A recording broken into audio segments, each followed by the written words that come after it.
It remained unfinished because nothing interrupted the quiet. At first, it didn't feel like something worth noticing. There was no argument, no clear turning point, no sentence that could be pointed to later and named as the beginning. It moved the way dust does in a room you've been living in for years, slow, almost politely, so gradual that you only become aware of it when the light hits a certain way. There were conversations, of course, daily ones, practical ones, questions about schedules, reminders about small tasks, observations said out loud simply because silence would have felt heavier. But there were other moments too, moments that passed without comment, moments that didn't interrupt anything, didn't ask for space, didn't insist on being remembered. They were easy to ignore because nothing followed them. Something would happen, a pause would appear, and then the day would continue. No one asked why. At first, it seemed considerate. Everyone was busy, everyone was tired in ways that didn't need to be explained out loud. It felt respectful not to press, not to lean too hard on what might just be a passing feeling. There was a belief that if something mattered enough, it would announce itself, that real problems had weight, they made noise, they demanded attention. This didn't. So it was allowed to drift. There were evenings when the room felt slightly different, nothing dramatic, just quieter in a way that wasn't planned. A chair pulled back without conversation, a phone checked without explanation, a sentence that ended early, as if the rest of it had decided it wasn't necessary. It didn't feel like distance yet, just space. And space, when it first appears, often feels generous. Days went on like that. Normal days, productive days, days where everything that needed to be done was done. But something subtle had changed in how attention moved. There were fewer interruptions, fewer follow-up questions. Responses came, but they arrived already complete, leaving no room for expansion. Statements instead of openings. It was easy to tell yourself this was maturity, efficiency, two people learning how to exist without constant reassurance. No one asked why the conversations were shorter. No one asked why certain thoughts were no longer spoken out loud. There was a moment, later remembered only vaguely, when something almost surfaced, a hesitation, a look that lingered for half a second longer than necessary, the kind of moment that usually leads to a question. But the moment passed. There was no invitation attached to it, no clear signal that it required attention, so it was filed away with all the other unfinished things. Life continued in recognizable patterns. Meals happened, plans were made and kept, laughter still appeared, though quieter, more contained. From the outside, nothing seemed wrong, and that was part of the problem, because when nothing looks wrong, it becomes difficult to justify curiosity.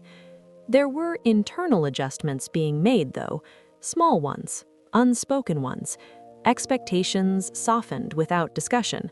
Reactions were edited before being expressed. Certain thoughts were paused, then quietly dismissed. Not because they were unimportant, but because they felt inconvenient. There is a particular kind of loneliness that doesn't come from being alone. It comes from being present while something essential goes unacknowledged.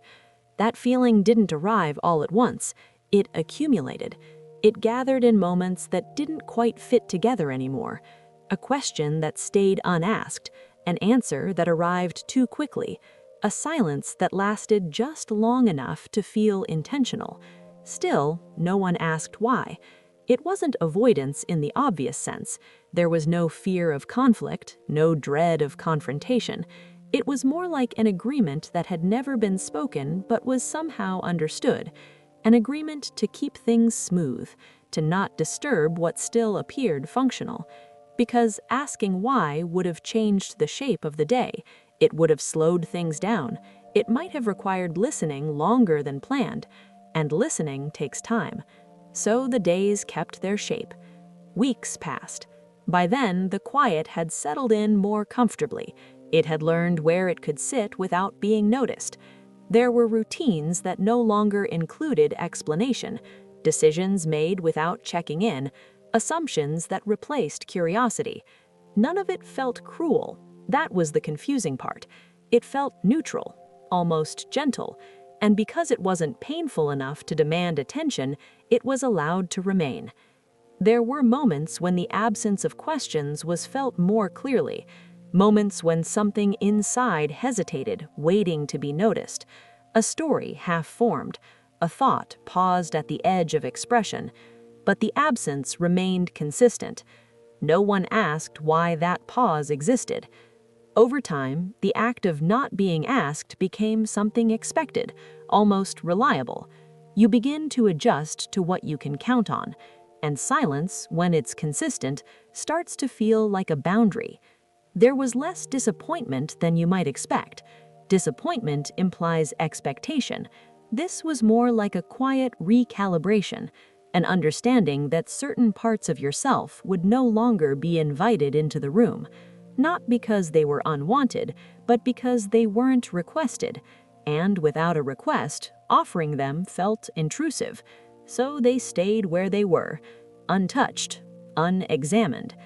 The world outside continued to ask questions, practical ones, necessary ones, and those were answered, but the deeper ones remained dormant, not because they were resolved, but because they were never activated. There's a difference between closure and quiet neglect. This was the latter. There came a point when the quiet was no longer surprising. It had become the background, something you only noticed when it briefly lifted. On rare occasions, curiosity would surface unexpectedly. A question would almost form, a pause would stretch, and for a moment it would feel possible. But then something small would interrupt, a notification, a task, a reminder of time passing, and the moment would close. No one asked why it mattered. Eventually, the need to be asked softened, not disappeared, just dulled. You stop leaning toward doors that never open. You stop preparing explanations for questions that don't arrive. The energy shifts inward. It becomes quieter there too. From the outside, everything still appeared stable. That stability was praised even. Reliable, low maintenance, easy. No one sees what disappears quietly. There was no final moment when the realization landed fully, no scene that could be replayed, just a slow understanding that settled without ceremony, that some stories don't end because something went wrong. They end because no one asked enough questions to keep them alive, and even that thought didn't arrive with urgency. It arrived the way everything else had, calmly, without demand. And then it stayed. You've been listening to T-Sequence Narratives. Some moments don't end. They just stop being spoken about.